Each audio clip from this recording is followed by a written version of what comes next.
Hello viewers, welcome to DriveSpark Tamil. நான் உங்க Praveen. So இன்னைக்கு வீடியோவில் பார்த்தீங்கன்னா நம்ம எப்படி இப்போ ஒரு காரை வந்து சூஸ் பண்ணுறது, இருக்கிற நிறைய ஆப்ஷன்ஸில் எப்படி ஒரு காரை வந்து நம்ம ஃபில்டர் பண்ணி டிசைட் பண்ணலாம் அப்படிங்கிறத தான் இந்த வீடியோவில் வந்து நான் எக்ஸ்பிளைன் பண்ண போகிறேன். ஸோ அது எந்த வகையில் கொண்டு போக போகிறேன்னா, இப்போது நான் ஒரு கார் வந்து வாங்கலாம்னு சொல்லிட்டு பிளான் பண்ணிகிட்ருக்கேன். ஸோ அதை பேஸ் பண்ணி உங்களுக்கு வந்து நான் வந்து எக்ஸ்பிளைன் பண்ணுறேன். ஸோ முதல்ல நம்ம வந்து ஒரு 5 சீட்டரை சூஸ் பண்ணுறோமா இல்லை 7 சீட்டரை சூஸ் பண்ணுறோமான்றது தான் ஒரு முக்கியமான விஷயம். இப்போ நான் ஆல்ரெடி வந்து பலனோ வச்சுருக்கோம். So hatchback one of the premium கார்னே சொல்லலாம் ஹேட்ச்பேக் வெர்ஷனில். ஸோ அதை வந்து இப்போ நான் 7 சீட்டராக வந்து அப்கிரேட் பண்ண போகிறேன். பிகாஸ் என்னுடைய ஃபேமிலியோடைய டிபெண்டன்ஸ் வந்து கொஞ்சம் அதிகமாக இருக்குது. அதாவது நாங்கள் வந்து அப்பா அம்மா சிஸ்டர் நான் சொல்லிட்டு ஒரு 4 பேராக இருந்தாலுமே, அதுக்கப்புறம் பாட்டி அண்ட் சித்தப்பா சித்தின்னு சொல்லிட்டு எங்கேயாவது நாங்கள் வந்து ஒகேஷ்னலாக ஒரு 3 to 4 months ஒன்ஸ் வந்து எங்கேயாவது லாங் ட்ராவல் டெம்பிளுக்கோ எங்கேயாவது போக வேண்டிய அவசியம் இருக்கனால நாங்கள் 2 காராக தான் போயிட்டுருக்கோம். ஸோ சித்தப்பா அவங்க சைடில் ஒரு வேகனார் இருக்குது, அது தனி ஒரு காராகவும், நாங்கள் ஒரு காராகவும் 2 காராக போயிட்டுருக்கோம். ஸோ இது வந்து கேஷுவலாக இப்படி தான் வந்து நாங்கள் ரொம்ப நாளாக ட்ராவல் பண்ணிகிட்ருக்கோம். ஸோ ஏன்னா ஹேட்ச்பேக்கில் 5 பேருக்கு மேலே போக முடியாது. இப்போது ரைட் டைம் டு அப்கிரேடுன்ற மாதிரி ஒரு மைண்ட் செட். ஸோ இப்போது இந்த ஜிஎஸ்டி ப்ரைஸ் கட்டும் சரி அண்ட் இந்த இயர் அண்ட் சேல் இதை யூஸ் பண்ணி ஒரு 7 சீட்டர் வந்து நம்ம அப்கிரேட் பண்ணலாம் அப்படின்ற ஒரு ஐடியாவில் இருக்கேன். ஸோ பலேனோவை சேல் பண்ணிட்டு தான் 7 சீட்டர் வாங்க போகிறேன்.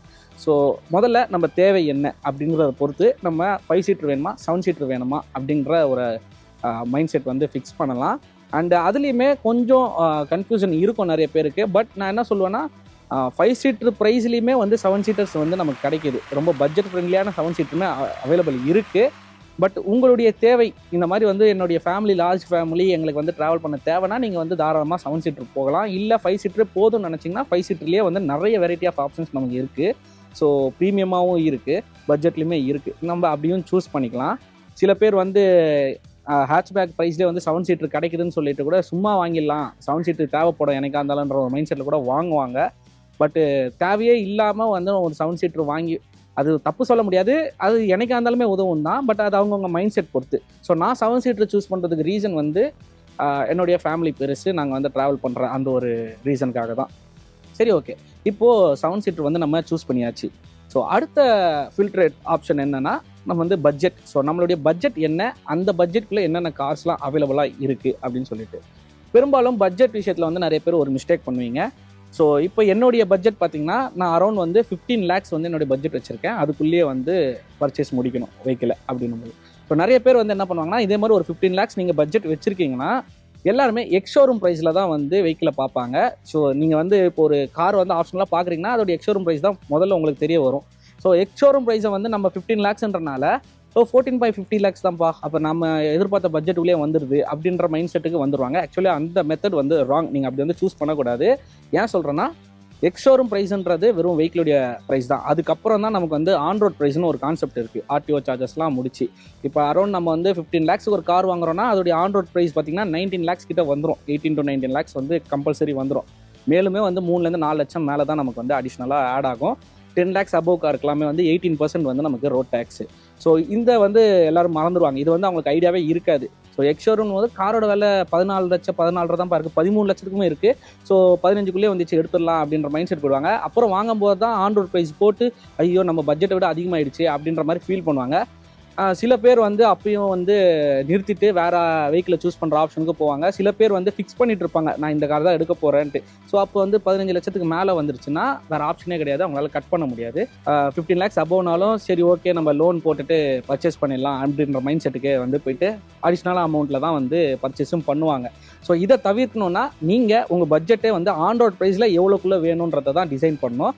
ஸோ இப்போ நான் வந்து 15 lakhsக்குள்ளேயே ஆன் ரோட் ப்ரைஸ் இருக்கிற மாதிரி ஒரு வெஹிக்கிளை தான் வாங்கணும்னு சொல்லி டிசைடில் இருக்கேன். என் பட்ஜெட் 15 தான், அதுக்கு மேலே போகவே கூடாது. ஸோ இப்போது ஆன் ரோட் ப்ரைஸ் வந்து 15 lakhsக்குள்ளே இருக்கக்கூடிய வெஹிக்கிள்ஸ் என்னென்ன 7 சீட்டர் சொல்லிட்டு நம்ம ஒரு லிஸ்ட் எடுக்கணும். ஸோ அந்த வகையில் இப்போ நான் வந்து பார்த்திங்கன்னா எடுத்திருக்கேன். ஸோ என்னென்னு பார்த்தீங்கன்னா, நமக்கு ரெனால்ட் ட்ரைபர் இருக்குது, அண்டு மஹிந்திராவில் பலரோனியோ இருக்குது, அண்டு மாருதி சுசுக்கியில் எர்டிகா இருக்குது, அண்டு கியா கேரன்ஸ் இருக்குது. அடுத்து வந்து டொயோட்டா ரூமியான். ஸோ ரூமியான் எடுத்துக்கிட்டோன்னா ஆல்மோஸ்ட் வந்து எர்டிகாவும் ரூமியான்னு ஒன்று தான். ரீபேஜ்டு வெர்ஷன் தான் ரூமியான்னு சொல்லலாம் டொயோட்டோவில். ஆல்ரெடி மாருதி சுசுக்கியில் எர்டிகா இருக்கும்போது அதை வந்து ரீபேஜ் வெர்ஷன் டொயோட்டோவில் வந்து நிறைய பேர் வந்து ஏன் டொயோட்டோ சூஸ் பண்ணுவாங்கன்னா, அந்த பிராண்டுக்காக, அந்த அவங்களுடைய இன்ஜின் பவருக்காக, அந்த இன்ஜினுக்காகவே சூஸ் பண்ணுவாங்க. பட் இது ரீபேஜ்டு வெர்ஷன். ஸோ மாருதி சுசுக்கி வெஹிக்கிளை தான் வந்து அவங்க ஜஸ்ட் பாடி ஸ்டைலை மட்டும் கொஞ்சம் ப்ரீமியம் ஸ்டைலில் டிசைன் பண்ணி அவங்க சேல் பண்ணுறாங்க. ஸோ அப்படின்னும்போது உங்களுக்கு இன்ஜின் பவர், பர்ஃபார்மன்ஸ், மைலேஜ் எல்லாமே வந்து சேம் தான். வெறும் டிசைன் வைஸ் மட்டும் மாறும் அண்ட் பிராண்ட் மட்டும் மாறும். ஸோ என்ன கேட்டிங்கன்னா நிறைய பேர் அந்த பிராண்டுக்காக அதை சூஸ் பண்ணாலுமே எந்த ஒரு வெஹிக்கிளாக இருந்தாலுமே ரீபேஜ்டு வெர்ஷன் போகும்போது நம்ம எது ஒரிஜினல் பிராண்டோ அதை சூஸ் பண்ணுறதே வந்து என்னை பொறுத்தவரை பெஸ்ட்டு. ஸோ மாருதி சுசுகி தான் வந்து ஒரிஜினல் பிராண்டே வந்து அந்த எர்டிகாக்கு. ஸோ அதோட ரீபேஜ் தான் நமக்கு ரூமியானால நான் ரூமியானுமே ஒதுக்கிட்டேன். ஸோ நம்ம எர்டிகாவே வச்சுக்கலாம் அப்படின்னு சொல்லிட்டு. அண்ட் தேர்ட் பார்த்தீங்கன்னா ஹுண்டாய் அல்கசார் இருக்குது. ஸோ ஹுண்டாய் லிஸ்ட்டில் நான் வச்சுருக்கேன். அண்ட் அது மட்டும் இல்லாமல் நமக்கு இது இருக்குது, கியா கேரன்ஸ் இருக்குது. ஸோ ப்ராப்பரான ஒரு 7 சீட்டர் காரு பெஸ்ட்டுன்னா அது வந்து கியா கேரன்ஸ் தான். அதில் வந்து 7 சீட்டரில் நீங்கள் வந்து பெஸ்ட்டான கார் அப்படின்ற ஒரு மைண்ட் செட் சூஸ் பண்ணுனாவே கண்ணை மூடிட்டு வந்து இந்த கியா கேரன்ஸை சூஸ் பண்ணலாம். வேறு எந்த வெஹிக்கிளுமே வந்து அடிச்சிக்க முடியாது. பர்ஃபார்மன்ஸும் சரி, ஸ்பேஸ் சரி, தேர்ட் ரோலையுமே வந்து கம்ஃபர்ட்டாக 2 பேர் உட்கார முடியும். அந்தளவுக்கு வந்து பர்ஃபெக்டான கார் கியா கேரன்ஸ். ஸோ வந்து கண்ணை மூடிட்டு அந்த வண்டியை நீங்கள் சூஸ் பண்ணலாம். பட் நான் ஏன் கியா கேரன்ஸை வந்து வேணாம் ரிஜெக்ட் பண்ணியிருக்கேன் அப்படின்னா, நான் ரீசெண்டாக வந்து கியா கேரன்ஸை வந்து ஒரு டிரைவ் எடுத்திருந்தேன். ஸோ அப்போ எனக்கு வந்து ரோட் நாய்ஸ் வந்து உள்ளே வந்துட்டே இருந்தது. ஸோ அந்த ஒரு ரீசனுக்காக நான் வந்து அதை ஹோல்ட் தான் பண்ணேன், ரிஜெக்ட் பண்ணல. ஆக்சுவலி ஹோல்டில் வச்சுருந்தேன். அது தவிர ஆஸ் யூஸ்வல் வந்து ரிமைன் இருக்கக்கூடிய கார்ஸில் வந்து நான் வந்து ஃபில்ட்ரேட் பண்ணது எப்படின்னா, பேஸ் ப்ரைஸ்லேருந்து டாப் ப்ரைஸ் வர அந்த இது, அதாவது 6 lakhsலேயே வந்து நமக்கு ட்ரைபர் ஸ்டார்ட் ஆகுது. ஸோ அதுலேருந்து அப்படியே அப் டு வந்து நான் 15 lakhs வரைக்குமே அந்த கேரன்ஸ் வர எல்லா வெஹிக்கிளையுமே வந்து நான் லிஸ்ட் பண்ணிவிட்டு, ஸோ ரெனால்ட் ட்ரைபர் வந்து 6 lakhsல கிடைச்சாலுமே அது ஒரு ரீசனுக்காக ரிஜெக்ட் பண்ணது என்னன்னா, அதோட இன்ஜின் 1 liter பெட்ரோல் இன்ஜின் தான் வருது. ஸோ 1 literன்றது ஃபுல் பவர் இருக்கவே இருக்காது. இன்ஜின் பவர் வந்து ஒரு 7 பேரை வச்சு ஒரு ஹில் ஸ்டேஷன்லாம் ஏறணும்னா ஃபுல் பண்ணாது. அது வேறு சப் 4 meter கார் வேறு. ஸோ தேர்ட் ரோவில் அந்தளவுக்கு ஸ்பேசஸ் இருக்காது. ஸோ எங்கள் அப்பா அம்மாக்கெலாம் வந்து ஆல்மோஸ்ட் 50 years ஆகுது, பாட்டிலாம் இருக்காங்க. ஸோ ஏஜ்டு பர்சன்னா எந்த அளவுக்கு கம்ஃபர்ட் தேவைப்படும் நீங்கள் யோசிங்க. ஸோ அதனால் நான் வந்து ட்ரைபரை வந்து ரிஜெக்ட் பண்ணிட்டேன். ஸ்பேஸ் ஒன்று மெயினாக வந்து அந்த 1 liter இன்ஜின்ன்றது ஹில் ஸ்டேஷன்லாம் 7 பேர் வச்சு கண்டிப்பாக இழுக்காது, ரொம்பவே முக்கும் வண்டி. ஸோ அதனால் ட்ரைபர் வேணான்னு சொல்லி ரிஜெக்ட் பண்ணிட்டேன். ஸோ அது இல்லாமல் நான் சூஸ் பண்ண வெஹிக்கிள்ஸ்ன்னு பார்த்தீங்கன்னா, நான் மாருதி சுசுக்கியோடைய எர்டிகா வச்சுருந்தேன் அண்ட் XL6 வச்சுருந்தேன். ப்ளஸ் எர்டிகாவுடைய இன்னொரு வெர்ஷன் தான் XL6, கொஞ்சம் ப்ரீமியமான வெர்ஷன் நெக்ஸாவில். ஸோ அதை ஒரு ஆப்ஷனாக வச்சுருந்தேன். அண்ட் வந்து கியா கேரன்ஸ் வந்து ஹோல்டில் வச்சுருந்தேன் அந்த ஒரு ரீசனுக்காக. அதுக்கப்புறம் வந்து பலேரோ நியோ வந்து எனக்கு டிசைன் வைஸ் வந்து சுத்தமாக பிடிக்கவே இல்லை. ஸோ பலேரோன்றது ஒரு தனி அது ஒரு மாசான ஒரு வெஹிக்கிள். அது ஒரு பொலேரோவாக வாங்கினா அதுக்கு ஒரு மாஸ் இருக்குது. பட் அது ஃபேமிலியாக அந்த நியோ கான்செப்ட் கொண்டு வந்தது, அந்த டிசைன் வைஸ் எனக்கு வந்து அந்த அளவுக்கு பிடிக்கல. அதனால் அது ஒரு ரீசன். ரெண்டாவது வந்து மைலேஜ் இருக்காது சுத்தமாக. உங்களுக்கு மஹிந்திரா பொறுத்தவரை உங்களுக்கு 10 kmpl அதிகபட்சமான மைலேஜ். நான் ஃபியூவல் எஃபிஷியன்ட்டு எனக்கு தேவை. ஃபில்ட்ரேட்டில் அதுவும் ஒரு ஆப்ஷன். எது நல்ல ஒரு ஃபியூவல் எஃபிஷியன்ட் வெஹிக்கிள்ன்றது. ஸோ அடுத்தது அது வரும். ஸோ அதனாலையுமே நான் மஹிந்திராவை ஒமிட் பண்ணேன். ஸோ இப்போ நமக்கு இருக்கிறது அடுத்தபடியான ஃபில்ட்ரேட் வந்து இந்த ஃபியூவல் எஃபிஷியன்ட் தான், நல்ல ஒரு mileage vehicle. So fuel efficient நீங்கள் எடுத்துக்கிட்டிங்கன்னா கண்ணை மூடிட்டு சொல்கிறதுக்கு ஒரே வண்டி தான், அது மாருதி சுசுகி வண்டி தான்.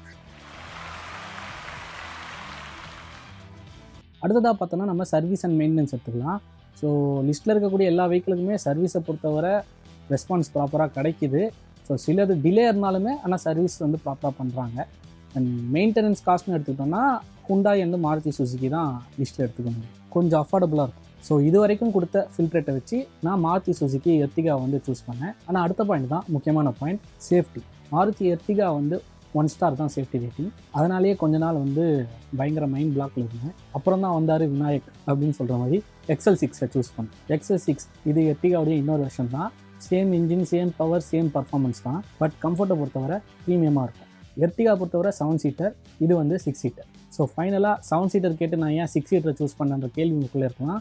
S, absolutely. ஒரு இனோவா கிறிஸ்டால எந்த அளவுக்கு வந்து ஒரு கம்ஃபர்ட் கிடைக்குமோ அதை வந்து ஒரு லோ பட்ஜெட்டில் நம்ம பார்த்தோம்னா இந்த XL6 கிடைக்கும். ஸோ இனோவா எல்லாமே வந்து 25 லட்சம் 27 லட்சத்துக்கு மேலே தான் இருக்கும். பட் நமக்கு பட்ஜெட்டில் வேணும்னும் போது இந்த XL6 வந்து 15 லட்சத்துக்குள்ளேயே தான் வருது சீட்டா வேரியன்ட்.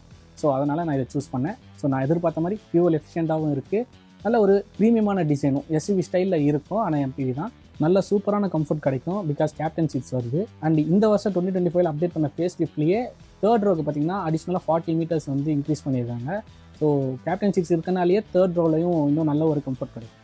அண்ட் சேஃப்டி எடுத்துக்கிட்டாலுமே 3 star வாங்கியிருக்கு. ஸோ எர்டிகா கம்பேர் பண்ணும்போது இது எவ்வளவோ better.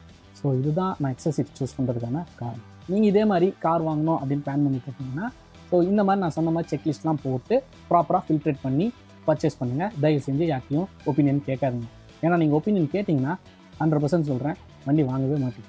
Stay tune with DriveSpark Tamil. நான் இந்த XL6 புக்கிங்லேருந்து டெலிவரி வரைக்குமே ஃபுல்லாக சீரியஸாக அப்லோட் பண்ண போகிறேன். ஸோ சப்ஸ்கிரைப் பண்ணிவிட்டு அந்த பெல் பட்டனை கிளிக் பண்ணி வச்சுக்கோங்க.